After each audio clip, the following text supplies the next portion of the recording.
गुरुग्राम लोकसभा से Indian national Lokdal party के उम्मीदवार हाजी सोहराब खान ने रेवाड़ी पहुंचकर अपने चुनाव कार्यालय का उद्घाटन किया।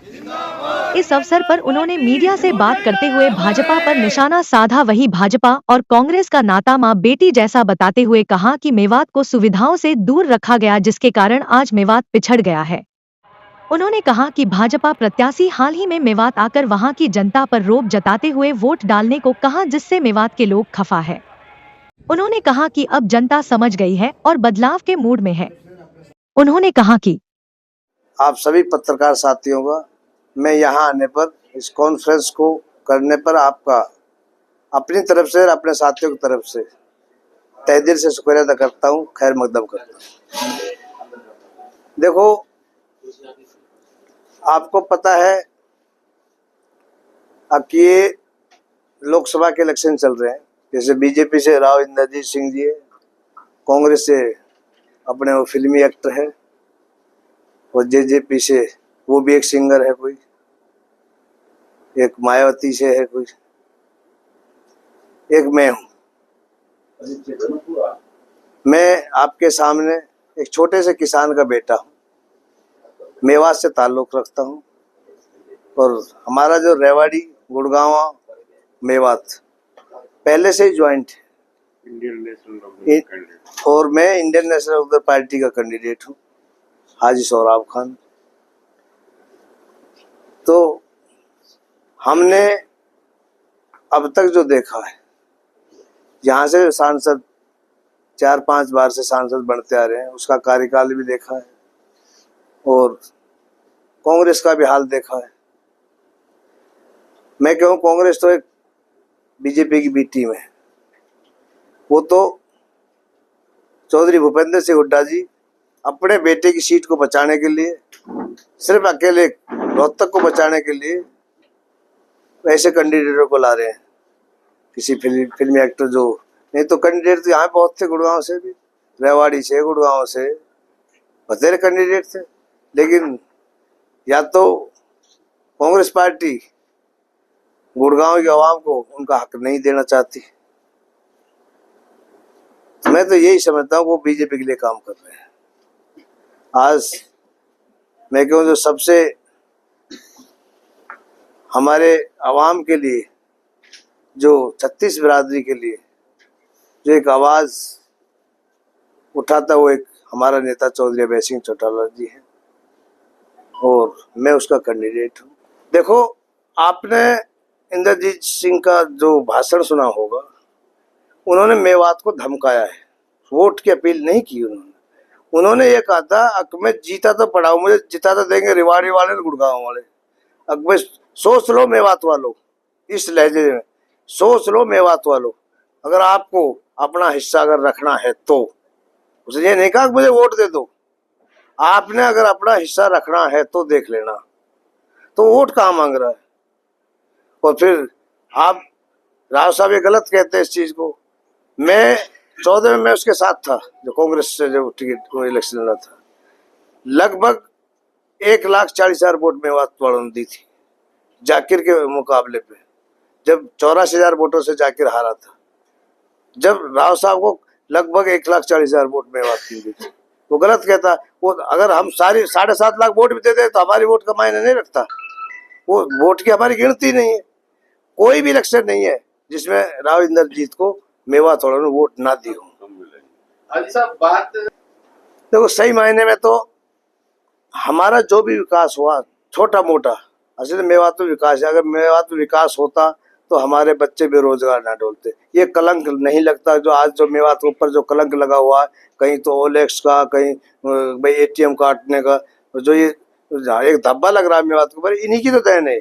अगर ये विकास करते, कोई शिक्षा के साधन खोलते हमारे बच्चों के लिए, तो हमारे बच्चे शिक्षित। हमारे बच्चों में टैलेंट की कोई कमी नहीं है, लेकिन कमी है तो साधनों की है।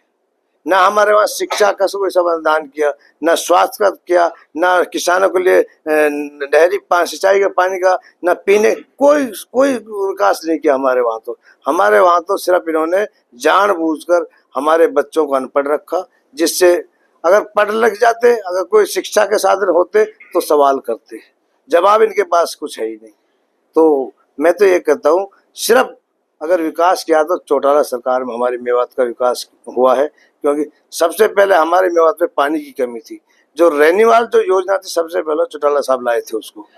जो जिला बनाया था हमारा नूह जिला बनाया था वो चौटाला साहब ने बनाया था, क्योंकि नहीं तो हमारे गुड़गांव चक्कर काटते रहते। मेवात इतनी बड़ी है, वहाँ अलवर तक मेवात बसी पड़ी है, तो गुड़गांव कौन जाता। जो छोटे मोटे जो काम हो जिले की वजह से जो थोड़ा बहुत विकास हो रहा है, नहीं तो जितने भी काम है सड़क से लेके शमशान की जो चार दीवारी है, कब्रिस्तान की चार दीवारी है, फिरनी के रास्ते हैं, और जो हमारे बुजुर्गों का जो मान सम्मान आज जो हमारे बुजुर्गों की जो इज्जत हो रही है वो चौधरी ओम प्रकाश चौटाला की देन है, चौधरी मरहूम देवीलाल की देन है। तो मैं तो कहूँ मेवात में जो भी विकास हुआ वो चौधरी ओम प्रकाश चौटाला जी की सरकार में हुआ। उसके बाद में कोई विकास नहीं हुआ, लेकिन आपस में हमने बांट जरूर दिया, भाई भाई को बांट दिया है, और एक दूसरे से मतलब एक बांटने का काम जरूर किया है। एक आप पत्रकार साथी बैठे हैं भाई, यहाँ रेवाड़ी का वो राजा है भाई, पता नहीं आप किस तरीके से उसको आंकते हैं। हमारे तो हर बेर रेल की सीटी बजाओ, कभी सीटी बजी ना, तुमने तुम्हारा जब विकास हो रहा है जब डर की वजह से उसको वोट देते हैं। मुझे तो ऐसा लगता है आप डरते हो उससे, विकास तो कुछ हुआ नहीं। तो अगर उस भाषण से पहले मैं कह रहा हूँ से पहले से ज्यादा वोट मिलती राव साहब को, लेकिन अब एक भी वोट नहीं मिलेगी। जो उसने भाषण दिया है, जो मेवात को धमकाया है ना, अब उसको वोट नहीं मिलेगी। लेकिन अब जो है वो चीज नहीं है जो पहले थी, मंदिर मस्जिद हिंदू मुस्लिम वो चीज नहीं है। मतलब बीजेपी को कुछ नहीं, देखो ऐसा है, जब तक लोग समझे नहीं थे, ये सही बात है, कांग्रेस ने हमारे साथ मतलब एक वोट बैंक जो नाजायज फायदा उठाया था, हमारे जो मुस्लिमों के वोटों का जो फायदा उठाते आपस में जो बांटने की जो बात थी। नहीं तो सबसे बड़ी मैं तो अपनी तरफ से बीजेपी को इतने दोषी नहीं मानता जितनी कांग्रेस दोषी है। हमारे साथ जो किया कांग्रेस ने किया है, क्योंकि जितने भी जो कानून लेकर आई थी सारे कांग्रेस की सरकार में जो कानून बने सारे कांग्रेस के। बीजेपी को तो एक बार उनके कानून बने बनाए मिल गए और वो तो उसको लागू कर रहे हैं, उनकी क्या कमी है। मुकाबला जो बीजेपी से बताया है, जो बात हम कर रहे हैं कि बीजेपी से कह रहे तो मुस्लिम तो बीजेपी को काउंट नहीं करती ज्यादा। नहीं, राव साहब भी कह चुके हैं भाई वो एक क्षेत्र ऐसा है जहाँ मुझे कम वोट मिलेगी जी। फिर बीजेपी से मुकाबला किस आधार पर मानते हैं, यही बात करना चाह रहा हूँ। क्या इस क्षेत्र में आप कमजोर हैं या गुड़गांव बेल्ट में आप कमजोर हैं, इन लोगों का क्या है इसमें? देखो आप जिस बात को कह चुके हैं, जब राव साहब ये कह रहे हैं भाई मेवात में मुझको कम वोट मिलेंगे, इसी तरीके से मेरी कुछ सोच भी है भाई, हो सकता है भाई एक मुस्लिम कैंडिडेट के नाते मुझे भी इस एरिया से कम मिल सकते हैं। मेरी जो ये जैसे वो सोच रहे मेरी सोच, लेकिन मुझे ये उम्मीद है अब जो उत्साह जोश जो हमारे मेवात है उससे ज्यादा जोश हमारे यहाँ गुड़गांव और रेवाड़ी मुझे देखने को मिल रहा है। वो हमारे जो नेता है ना, मेवात तो उनको जान चुकी है, उन्होंने हमेशा मेवात के साथ धोखा किया है, मेवात को बेचा है उन्होंने। उनके जब एक बार इंद्रजीत को जब वोटों की जरूरत ही नहीं है तो मेवात वोट क्यों देगा भाई? वोट तो जब देगा जब कोई किसी के सामने कोई झोड़ी फैलाए। आज मैं हर जगह जा रहा हूँ, सब अपने भाइयों से वोट की अपील कर रहा हूँ, हाथ जोड़ के वोट मांग रहा हूँ। अगर मैं आपका भाई हूँ, आपका बेटा हूँ, आपके बीच के रहने वाला हूँ, आप मैं छोटे से किसान का बेटा हूँ, मैं आपके सुख दुख को समझता हूँ। ये लोग क्या समझते हैं आपके? मुझे तो खेती की पता है, मुझे शिक्षा की पता है, स्वास्थ्य की हर चीज की मुझे पता है। जो आपके दुख है वो मेरे दुख है। तो हमारे इनके कहने से मेवात में बीजेपी को और न कांग्रेस को कोई वोट नहीं देगा। बड़ा वोट बैंक किसी राजनीतिक दल के टिकट देखो मैं तो बल्कि मुस्लिम ही नहीं, मैं 36 बिरादरी का कैंडिडेट हूँ, और हमारी में जो गुड़गांव लोकसभा क्षेत्र है, जो आवाम है उनके सामने सारा कार्यकाल, बल्कि जो माइनॉरिटी वाली वोटें हैं वो 90% तो मेरे पहले से ही साथ है जब टिकट अलाउंस हुआ था। लेकिन जब ये कांग्रेस वाले जो कैंडिडेट को लाए थे भाई कौन है, तो इन्हें थोड़ा सा हवा सा मचाया था तो भाई बीजेपी को तो कांग्रेस हरा सकती है। तो जब हमने लोगों को जाके बताया कि ये तो जो हमारे जो लोकल नेता वहाँ के, आपने देखा होगा पहले से भी, ये ऐसे ही करते हैं, ये मेवात को बेचते हैं। हमेशा इन्होंने मेवात को बेचने का काम किया है।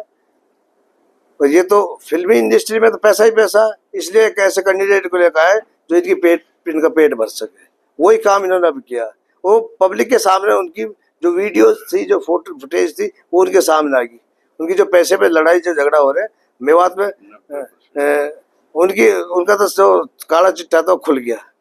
मैं ये कहता हूँ, मैं उम्मीद करता हूँ 100 के 100% मैं अपने मेवात क्षेत्रवासियों को अपने साथ लगा के रखूंगा।